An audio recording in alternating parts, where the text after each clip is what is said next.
Thank you, Mr. Chair, and thanks to the witnesses for your work and your testimony.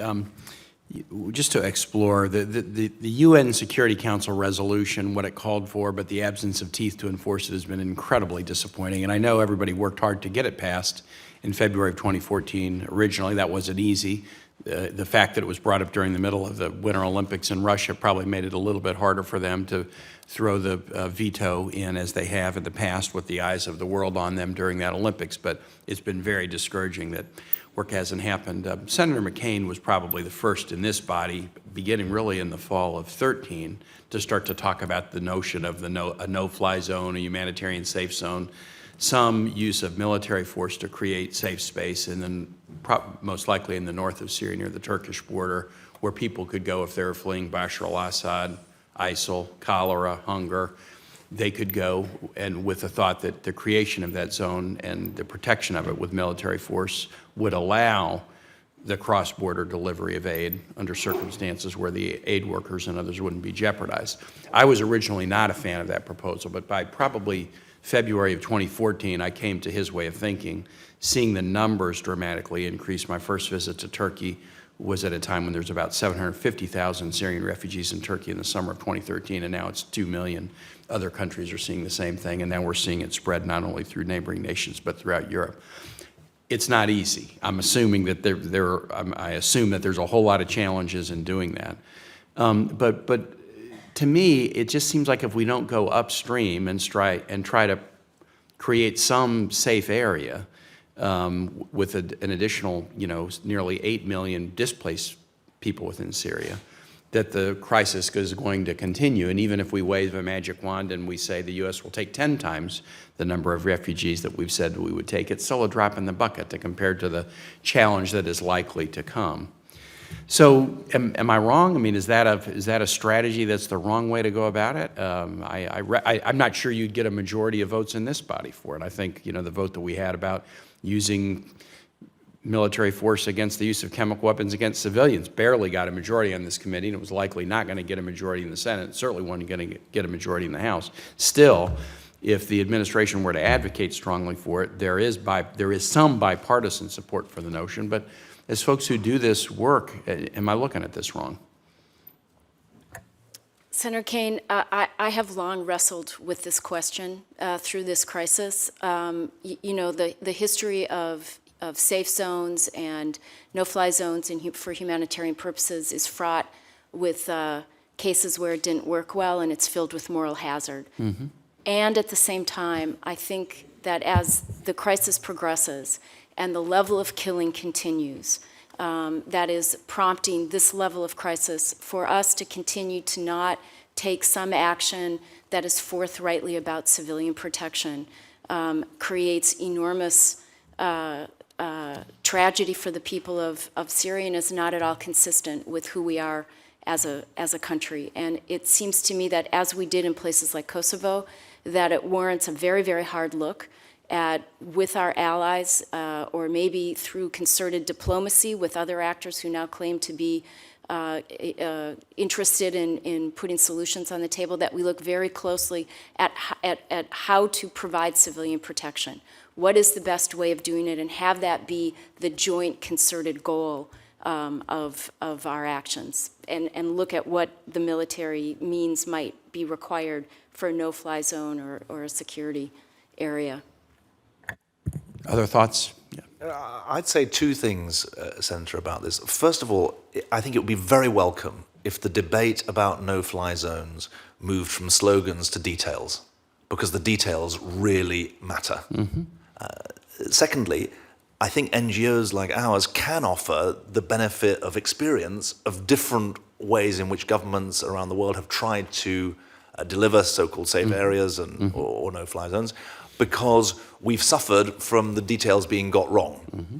And I think that immediately you see that a safe area which is designed to protect some people in some part of the country immediately creates the moral hazard that Nancy referred to, because for us, barrel bombing any part of the country of Syria is an affront, not just in parts of it. But that only is to make the point that obviously the debate about safe areas engages other questions than merely civilian protection, the proposal for safe zones, most recently in the Armed Services Committee last week, was for reasons beyond the humanitarian.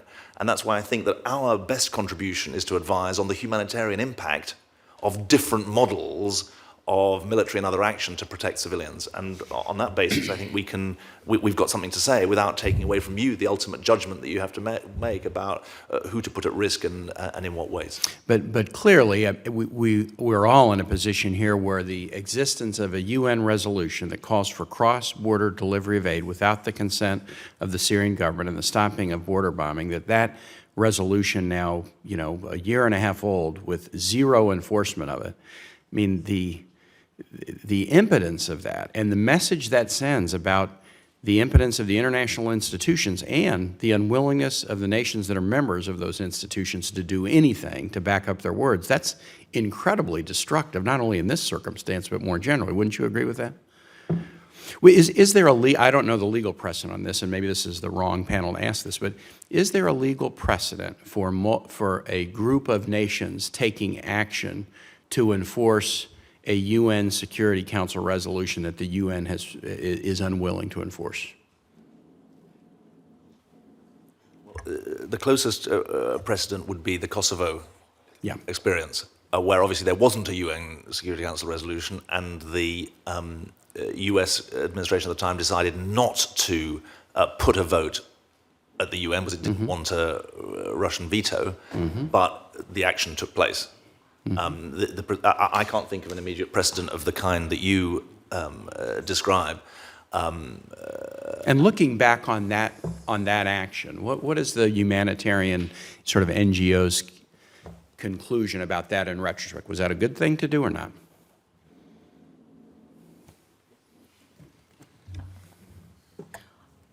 Well, having been with an NGO at the time, I think there was widespread concern that Kosovo was undergoing the beginnings of mass atrocities, and that without the campaign, there would have been terrible, terrible loss of life in Kosovo.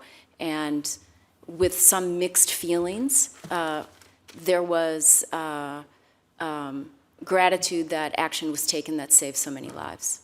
So action that was taken to save lives in an ethnic cleansing situation, a huge atrocity, even without a predicate of a UN Security Council resolution calling precisely for delivery of aid into this area. I mean, I know you can make mistakes and there's risks, there's mixed feelings about it, but the general sense was gratitude that the actions were taken. What projections have your organizations done? I'm about done, but what projections have your organizations done about the likely pace of continued migration out of Syria over the next year or two if sort of status quo continues? Just to finish off on your previous question, of course, the other relevant example would be the Rwandan genocide in the earlier in the 90s than Kosovo, about which people have very strong opinions. Our projections never include... And on that, just was there a Security Council resolution but no international action was taken, or it was taken horribly late so that the slaughter was at just dramatic levels before anybody did anything? I wanted to go back to your first question, Senator, which is projections on outflow. I don't think we have numbers in mind, but certainly the people who are leaving now are people with a certain level of education and who have the resource to pay the smugglers and all the cost of that. Many do that not. is going to dry off. And what the people are staying in Turkey, Lebanon, Jordan, etc., are those who are getting to the levels of absolute misery. And I think these are those we have to retain in our mind. Sorry, I didn't answer your question. I mean, we didn't make none of our projections included a scenario where the German government would say that 3 weeks ago anyone from Syria can claim asylum in Germany. Right. And so the truth is, what projections have we done? They need to be revised in a very substantial way.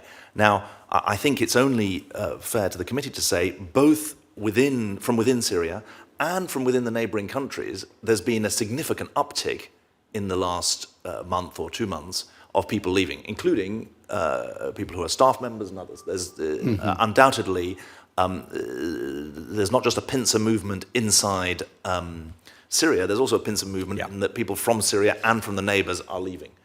And so I think that we have to, the second piece of evidence that I think is very significant is that the number of people who we anticipate crossing the Aegean during winter, we anticipate to be quite high. I was told when I was in Lesbos that the UN are actually projecting 20,000 people to cross the Aegean in December, which would be unheard of. And obviously the dangers of hypothermia and other health hazards are very large.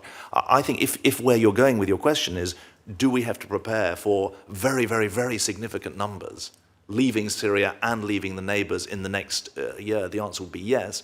And obviously, what's happening in Europe at the moment shows the difficulty of playing catch-up on this. Because Europe has had its eye on the Euro crisis, it's had its eye on the Ukraine crisis, it hasn't had its eye on the refugee crisis, and now desperately trying to play catch-up means that it's in a very, very much weaker position. And so there's a warning there about what might happen in the next year. I've gone over my time, so thanks, Mr. Chairman.